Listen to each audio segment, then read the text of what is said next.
Hello, I'm Jim Jansen, and my first summer at the Peterborough Players was in 1981. The play was The Importance of Being Earnest. In total, I've done 14 plays spread out over 9 seasons, the last one being in 2004, Laughing Stock. Now today, I'm going to read a chapter from Our Playhouse, The History of the Players by Van Allen Sherman. I'm reading a chapter that is not about a single summer at the Players, but an interlude subtitled A Fine Place to Stage a Show. Now, there is one short piece of this chapter that is an anecdote about me.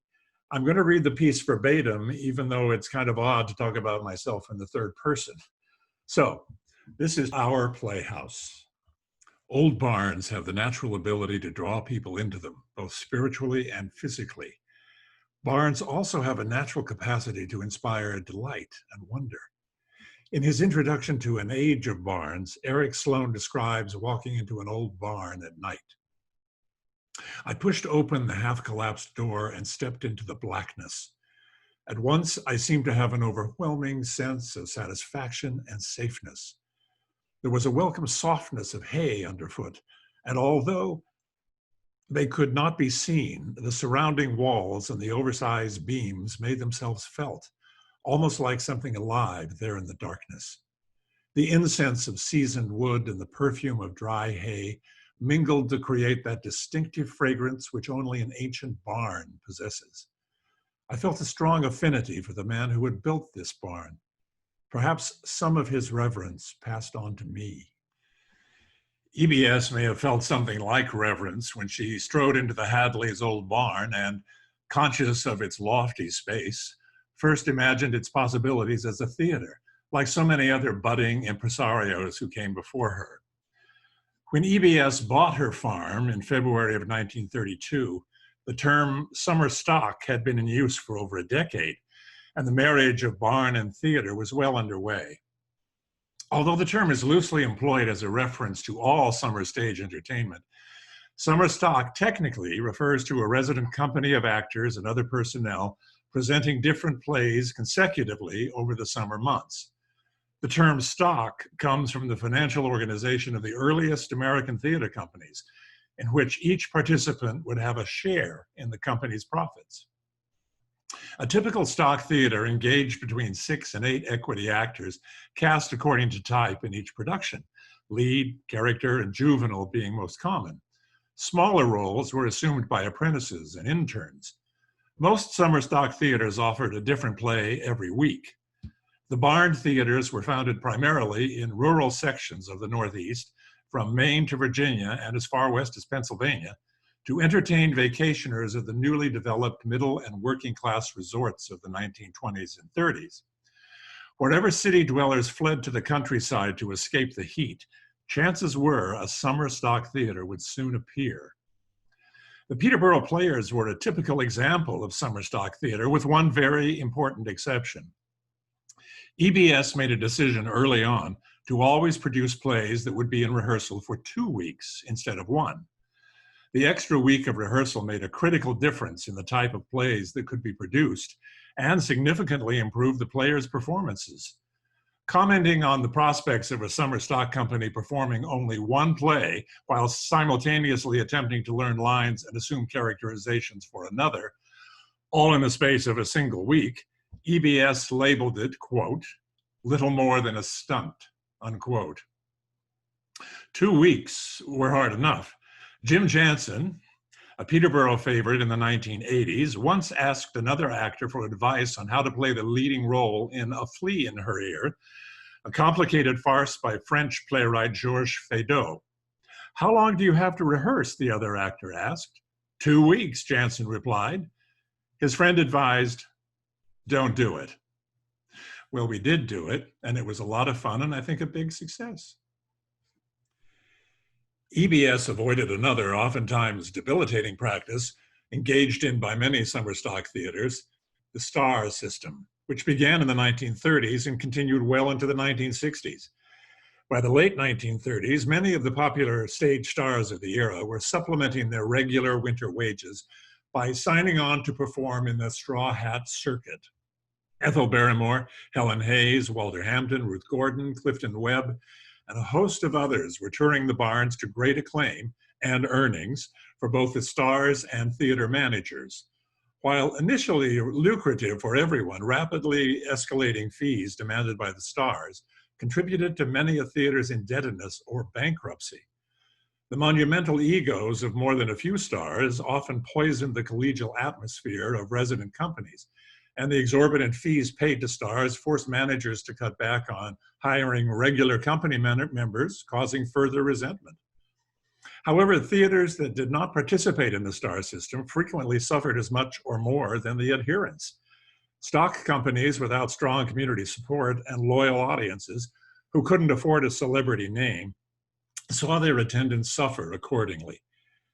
EBS couldn't afford to pay the fees being demanded by most of the stars who frequented the barns, but on principle alone, she would not have subscribed to the practice. She would have strongly echoed the sentiments of Charlotte Harmon, co-producer at the Chapel Playhouse in Clinton, Connecticut, who said the star system was bad because, quote, it blatantly proclaims that the play is not the thing, unquote.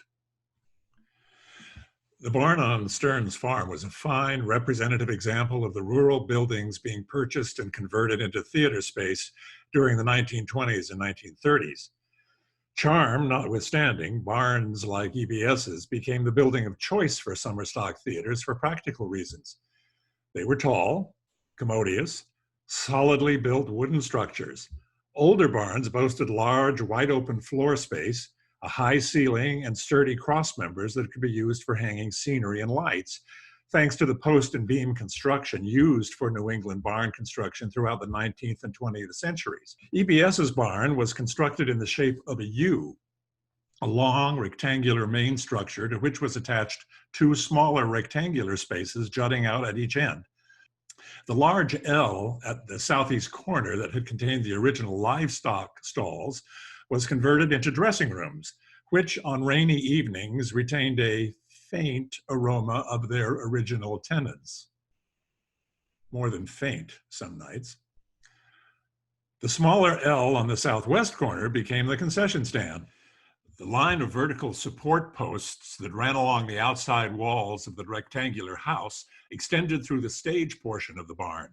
This architectural feature, combined with the lower roof line of the extensions running down to low eaves, provided little headroom or floor space for wings off stage left and right, and not only made it difficult to move sets on and off the stage during scene changeovers, but also hindered the ability of actors to enter and exit the stage safely, especially pell-mell and in large groups.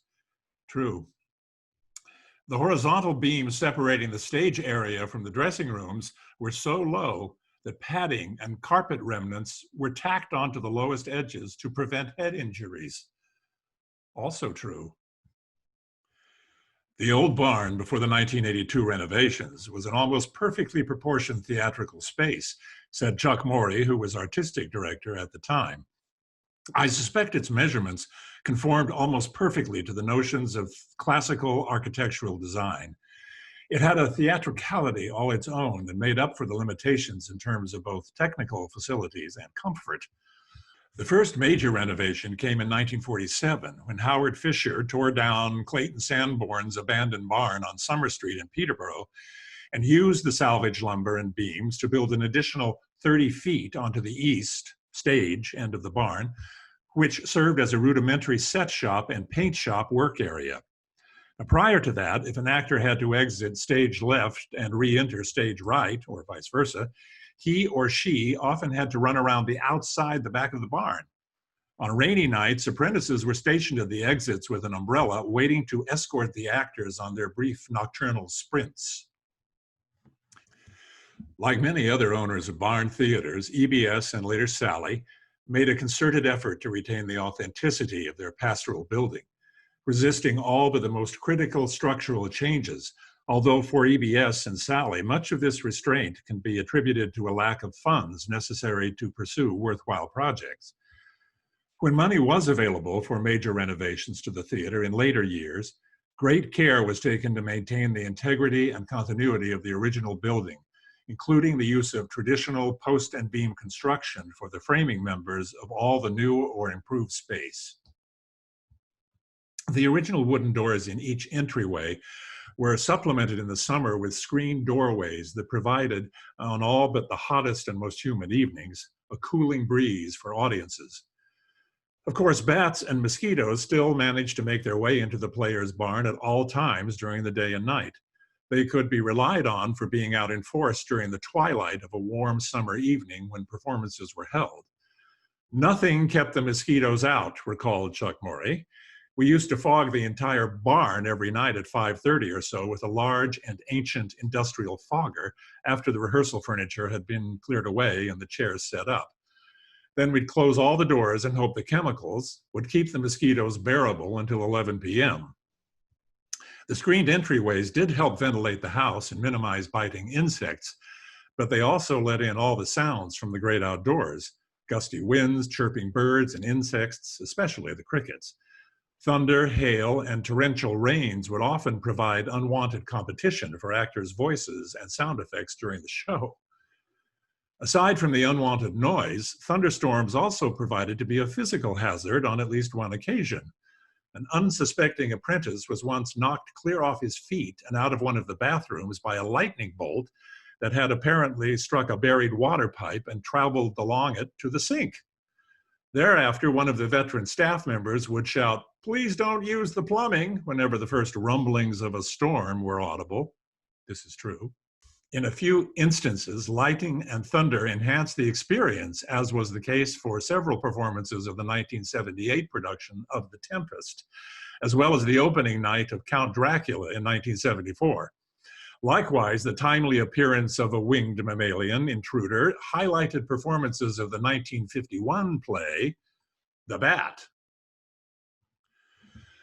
Other animals frequently appeared in the barn. According to a 1958 Boston Globe article lauding the players' 25th anniversary, an apprentice once reported to EBS that she had chased a porcupine out of the theater.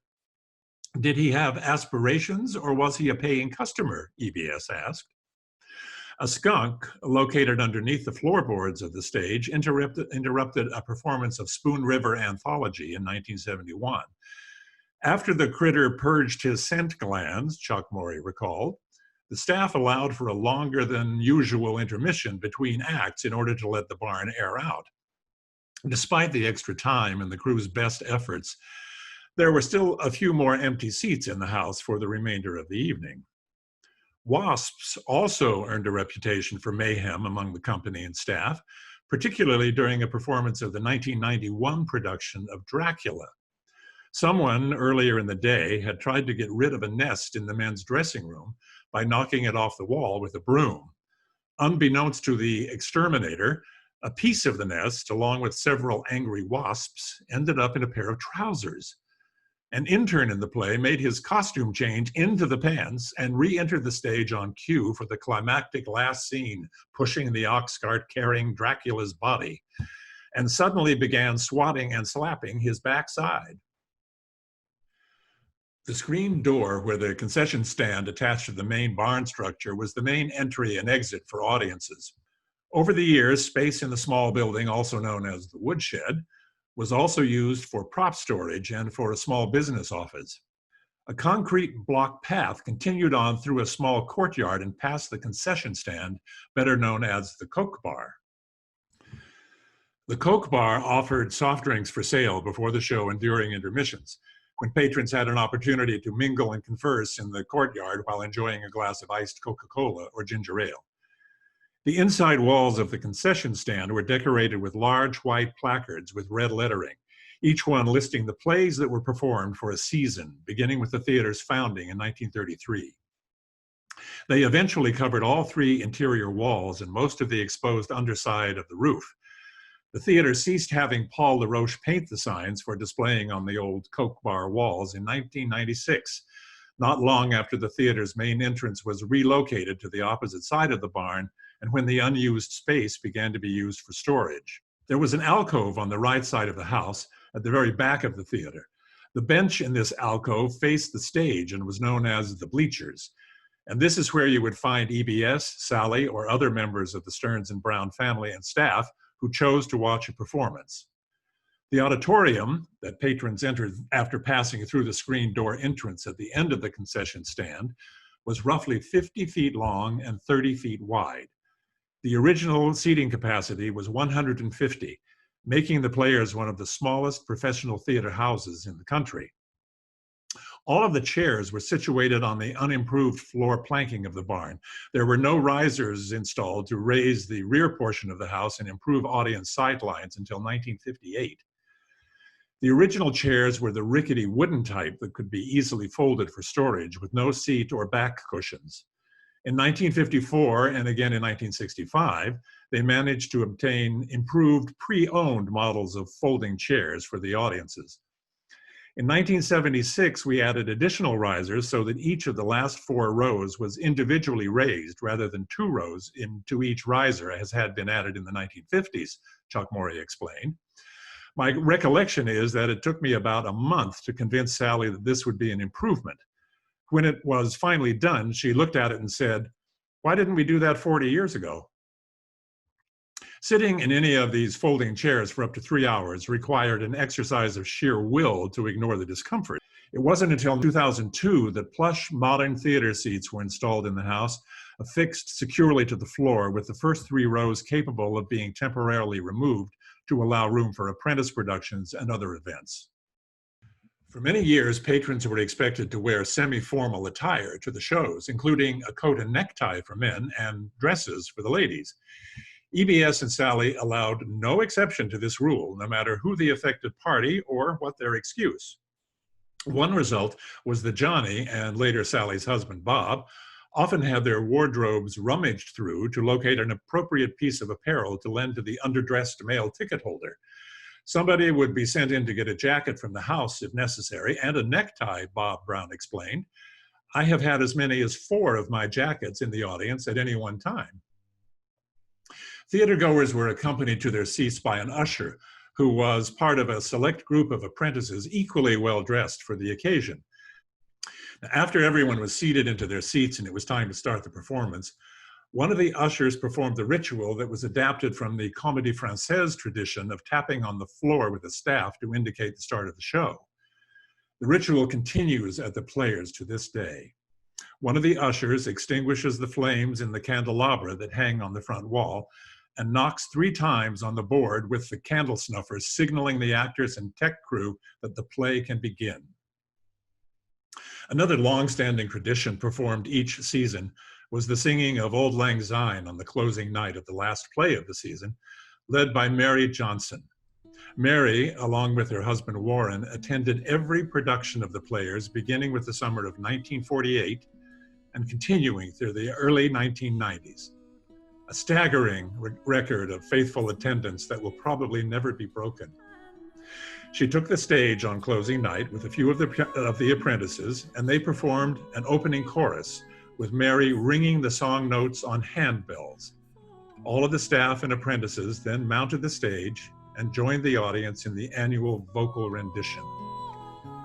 Mary had reflected on her and Warren's longevity as theatergoers, saying, "The memory of all those years in this barn, the faces on stage, the personalities, the joy, the laughter, the sadness, it always has had a haunting and beautiful continuity to it all, like life itself." So, it has been my pleasure to read this chapter of Our Playhouse, just as it was a great pleasure to perform on that stage over the years. To all of you who made that possible, thank you. I hope I see you soon.